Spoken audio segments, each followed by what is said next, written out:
मेरे turn table पर ना 3 स्पॉन्ज देख रहे हैं। तो आज मेरे पास केक के 3 ऑर्डर तो बिल्कुल भी नहीं हैं।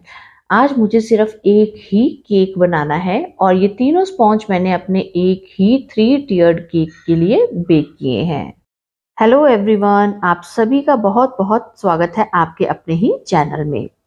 तो यहाँ पर मुझे 3 टियर केक का ऑर्डर मिला था और क्लाइंट ने काफ़ी दिन पहले ही मुझसे इस केक के बारे में सब कुछ डिसाइड कर लिया था कि कैसा डिज़ाइन होगा, क्या-क्या बनाना है, उसको जो भी कस्टमाइज़ेशन चाहिए थी ना केक के रिगार्डिंग, वो सब हम अच्छे से डिस्कस कर चुके थे। तो यहाँ पर 3 टियर केक बनाने के लिए सबसे पहले तो हम इसके बोर्ड की बात करते हैं।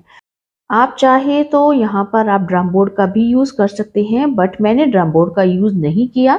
मेरे पास ये 12 इंच का स्क्वायर बोर्ड था, सो मैंने 2 बोर्ड लिए, उनको ग्लू गन की हेल्प से आपस में स्टिक किया और फिर उनके किनारों पर ना मैंने ये जो रेड टेप लगाई है, ये आपने देखा होगा कि बच्चों की कॉपीज़ पर या उनकी फाइल्स पर आप कई बार डेकोरेटिव टेप्स लगाते हैं ना, ये स्टेशनरी शॉप से इज़िली मिल जाती हैं। मेरे पास वो थी रेड कलर में, सो मैंने यहाँ पर लगा दी। क्योंकि छोटे बच्चे का बर्थडे केक था सो मुझे लगा कलरफुल भी लगेगा इसलिए मैंने लगा दिया।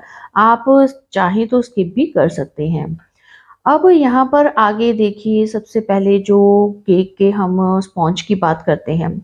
अब 2.5 केजी इस केक का टोटल वेट था जो कि मुझे 3 टियर में डिवाइड करना था और इस केक का जो फ्लेवर है वो था रसमलाई के साथ में। यानी कि रसमलाई मुझे बीच में फिल करनी थी और रसमलाई मिल्क के साथ में स्पॉन्ज की सोकिंग करनी थी। सो मैंने जब क्लाइंट को कहा कि आप 3 टियर में केक बनवा रहे हैं, तो आप चाहें तो तीनों ही टियर्स का ना अलग-अलग टेस्ट, अलग-अलग फ्लेवर आप रख सकते हैं। तो पहले तो क्लाइंट एग्री कर भी गए थे, बट फिर क्लाइंट ने कहा कि नहीं, आप ना तीनों ही जो केक है ना वो रसमलाई फ्लेवर के साथ में ही बनाइए, उनको रसमलाई फिलिंग ही चाहिए।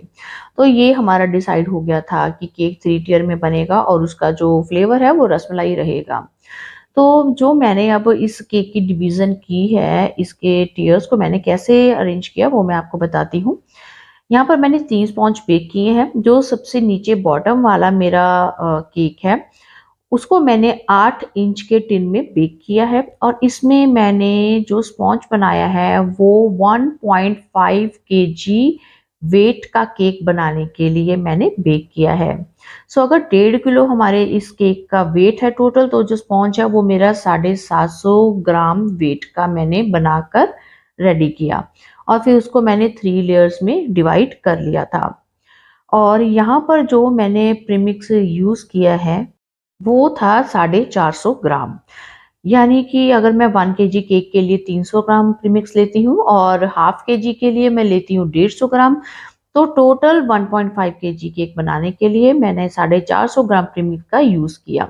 फिर 3 लेयर्स में इस स्पंज को मैंने कट कर दिया और अंदर आप देख रहे हैं कि मैंने सोकिंग करने के लिए इस रसमलाई सिरप का यूज़ किया है और साथ में मैंने यहाँ पर ऐड की है बीच में रसमलाई। और साथ में मैंने ड्राई फ्रूट भी ऐड किए हैं। तो ये था मेरा फर्स्ट केक जिसकी मैंने क्रम्ब कोटिंग कर दी थी। अब इसी तरीके से जो ऊपर के दोनों केक हैं वो भी मुझे रेडी करने थे। अभी ये जो मिडल वाला मेरा केक है, इसके लिए मैंने टिन साइज़ यूज़ किया है 6 इंच और इसमें मैंने 750 ग्राम केक बनाने के लिए स्पॉन्ज बेक किया है। तो यानी कि 750 ग्राम का आप हाफ ले लीजिए, यानी कि लगभग ये हमारा बन जाएगा 375 ग्राम। सो 375 ग्राम का स्पॉन्ज बनाने के लिए मैंने 225 ग्राम प्रीमिक्स यूज़ किया है। फिर 6 इंच का टिन यूज़ किया और इज़िली मेरे को 3 स्लाइस इस स्पॉन्ज में से भी मिल गई थी। क्योंकि मुझे लगता है कि अगर आप टियर्ड केक बना रहे हैं, तो आपके जो टॉप वाले टियर हैं, जैसे मिडल हो गया या टॉप वाला हो गया, इनकी हाइट एक जैसी रहनी चाहिए। बॉटम वाला आपका अगर थोड़ा-सा फ्लैट रह जाता है, हाइट में कम है तो चल जाता है, बट बाकी जो है ना आपके हाइट में केक जो है वो सेम रहने चाहिए, तभी केक की लुक जो है अच्छी लगती है। बट यहाँ पर पूरे ही केक में मुझे 3 लेयर्स मिल गई थी। और फिर जो मेरा मिडल वाला केक था ना, उस केक के नीचे आपने देखा सबसे पहले मैंने केक कार्ड का भी यूज़ किया है। फिर सबसे ऊपर वाला जो केक था वो मुझे बनाना था 250 ग्राम टोटल वेट का। तो इसके लिए लगभग मैंने 100 या 120 ग्राम प्रीमिक्स लेकर ये स्पॉन्ज बेक किया और टिन साइज़ मैंने यूज़ किया है 4 इंच का। इसमें से भी मुझे ईज़िली 3 लेयर्स मिल गई थी। अब इस पूरे केक में जो फिलिंग करनी थी ना मुझे रसमलाई की, वो अंदाज़न मेरी आप मान के चलिए कि 500 ग्राम रसमलाई थी, यानी कि आधा किलो रसमलाई को मैंने फिल किया है बीच में। और जो सोकिंग के लिए है वो एक्स्ट्रा मेरा 200 250 ग्राम 200 250 एमएल जो मिल्क है वो मेरा यूज़ हो गया था। अब इन तीनों ही केक्स की ना जो क्रम्ब कोटिंग है वो मैंने रात को ही कर दी थी, क्योंकि रसमलाई केक जो है ना वो थोड़ा-सा हेवी हो जाता है वेट में। अगर आप साथ के साथ ही रसमलाई फिल करके साथ के साथ ही केक बनाएँ और केक को स्टैकिंग भी कर दें, तब ना उस केक के डैमेज होने के चांस 100% बन जाते हैं। तो आपने ये जो डैमेज है ये नहीं होने देना, सो इसलिए अच्छा है कि आप जो क्रम्ब कोटिंग का काम है वो चाहे तो रात को कर लीजिए या अर्ली मॉर्निंग कर लीजिए, फिर दोपहर को या शाम को आप उस केक की जो है फाइनलाइज़िंग कीजिए। तो यहाँ पर तीनों ही जो मेरे स्पॉन्ज हैं वो मैंने क्रम्ब कोटिंग किए और क्लिंग रैप करके उनको फ्रिज में रख दिया था। आप चाहे तो बिना क्लिंग रैप किए उनको बॉक्स में डालकर भी रख सकते हैं, ये आपके ऊपर है। तो यहाँ पर अब नेक्स्ट डे ना मुझे इसकी फाइनलाइज़िंग करनी थी। सो जो फाइनलाइज़िंग के लिए कलर्स थे ना वो मुझे इस अकॉर्डिंग चूज़ करने थे कि इस केक का जो थीम था वो था मुझे डोरेमोन थीम पर बनाना।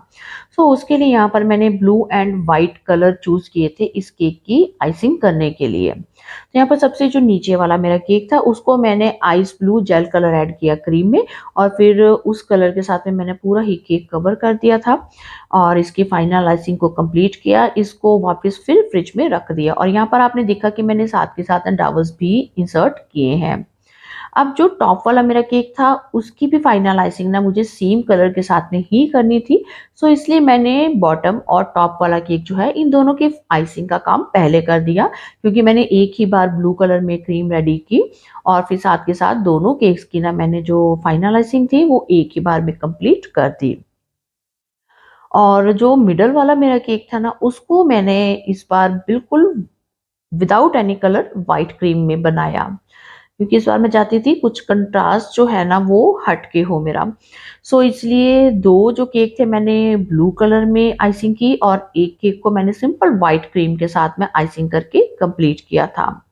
अब ये भी मेरा केक रेडी है। ये जो टॉप वाला केक था ना, इसके नीचे मैंने कोई केक कार्ड का यूज़ नहीं किया है। सिर्फ़ मिडल वाले केक के नीचे ही मैंने केक कार्ड का यूज़ किया है। तो जब भी आप फाइनल आइसिंग का काम कर रहे हो, आप कोशिश कीजिए कि आपकी जो क्रीम है उसका टेक्सचर ना सॉफ्ट हो, क्रीम स्मूथ हो, फटी-फटी सी ना हो, तभी वो जो केक की फाइनल आइसिंग है ना, उसकी लुक देखने में बहुत अच्छी लगती है। अब जो टॉप वाला केक था आपने देखा कि मैंने उसमें भी ना डाबर ऐड कर दिए थे। हालाँकि वो केक छोटा ही है, बट फिर भी मैं रिस्क नहीं लेना चाहती थी, सो सेफ्टी के कारण से ही मैंने उसमें भी 2 डाबर ऐड कर दिए हैं। सेंटर में एक डबल भी डाला जा सकता था, वो इसलिए मैंने नहीं डाला क्योंकि हमारे जो तीनों केक्स की जब हम स्टैकिंग करेंगे, तब भी हमारा सेंटर में एक डबल ऐड होना ही है, इसीलिए मैंने सेंटर की बजाय 2 डबल्स केक में साइड्स पर डाल दिए थे। सो जो अब मेरा रह गया था मिडल वाला केक, उसका मैंने आपको बता ही दिया है कि सिंपल व्हाइट क्रीम के साथ में मैंने आइसिंग कर दी थी। अब तीनों ही केक्स को आइसिंग करने के बाद में ना मैंने लगभग 2 से 3 घंटे के लिए फ्रिज में ऐसे ही छोड़ दिया था, क्योंकि क्लाइंट ने कहा था कि उन्होंने केक शाम को ही लेना है, हो सकता है शाम से भी थोड़ा-सा लेट हो जाए, इसलिए मैंने जल्दबाजी बिल्कुल नहीं की, केक की आइसिंग कंप्लीट की और फिर केक को अच्छे से चिल्ड होने के लिए फ्रिज में छोड़ दिया। बट हर एक केक में आपने देखा कि साथ के साथ मैंने डाबल ज़रूर ऐड किए हैं। और अगर आप चाहें ये काम पहले कर लीजिए, क्रम्ब कोटिंग करते टाइम भी आप डाबल ऐड कर सकते हैं या फिर फाइनलाइज़िंग के बाद में भी आप डाबल ऐड कर सकते हैं। अब देखिए शाम तक मेरे जो तीनों ही केक हैं वो अच्छे से चिल्ड हो गए हैं। अब यहाँ पर टाइम है केक की स्टैकिंग करने का। तो सबसे पहले तो जो मिडल वाला केक है उसके नीचे मैंने पैलेट नाइफ डाला, क्योंकि इसमें हमने केक कार्ड भी ऐड किया हुआ है। फिर केक कार्ड के साथ में ही मैंने इसको पैलेट नाइफ की हेल्प से लिफ्ट किया, ऊपर एक डॉवल भी मैंने सेंटर में डाल दिया। इन दोनों की हेल्प से मैंने केक को लिफ्ट किया और जो मेरा बॉटम वाला केक था वहाँ पर मैंने टिन रख के मार्किंग कर ली थी, सो दैट मुझे आइडिया हो जाए कि कहाँ पर इस केक को मुझे प्लेस करना है। सो जब आप टिन रखकर नीचे वाले केक के ऊपर एक मार्किंग कर लेते हैं, तब आपको इस प्लेस पर केक को शिफ्ट करना ईज़ी हो जाता है।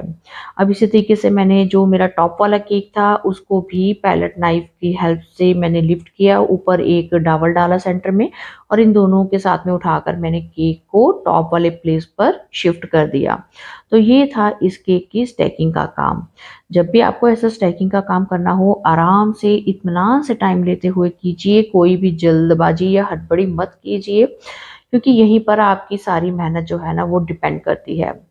अब देखिए इसके बाद में बात करते हैं इस केक की फाइनल डेकोरेशन की। सो इसके लिए ना हमने जो भी केक पर लगाने के लिए टॉपर्स थे वो सारे नॉन एडिबल ही सिलेक्ट किए थे। इन सबको मैंने प्रिंट आउट निकलवाया है इन सब का।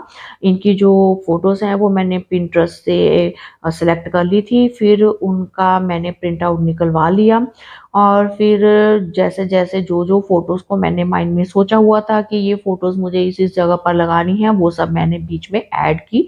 हालाँकि क्लाइंट ने एक केक की फ़ोटो भी मेरे साथ में शेयर की थी। मैंने ही उनको डिज़ाइन भेजा था, उन्होंने वो सिलेक्ट की थी कि आप ऐसा बना दीजिए, बट मेरा जो केक बना था ना फाइनली उस लुक से बिल्कुल ही हटकर था। मैं उसकी भी एक फ़ोटो बीच में ऐड कर दूँगी। अब देखिए जो टॉपर्स है ना ये मैंने बिल्कुल बॉटम के साथ जोड़ते हुए नहीं लगाए। आप देखेंगे तीनों ही टियर्स में ना मैंने बॉटम से थोड़ी-थोड़ी जगह छोड़कर फिर ये जो टॉपर्स हैं ये केक के ऊपर स्टिक किए हैं। इसका रीज़न है क्योंकि आप देखेंगे अब बॉटम में मैं ग्रास बना रही हूँ। ग्रास नोज़ल का यूज़ किया है मैंने और ग्रीन और ब्राउन कलर को ऐड करके मैंने ये डार्क सा ग्रीन शेड बनाया है। और यहाँ पर क्योंकि मुझे अब ग्रास बनानी थी इसलिए मैंने टॉपर्स को थोड़ा-सा उठाकर ऊपर ही लगाया है। अगर मैं बिल्कुल नीचे बॉटम के साथ में स्टिक कर देती और फिर ग्रास बनाती तो क्या था कि हमारा जो ये जो प्रिंट आउट है ये काफ़ी छुप जाते।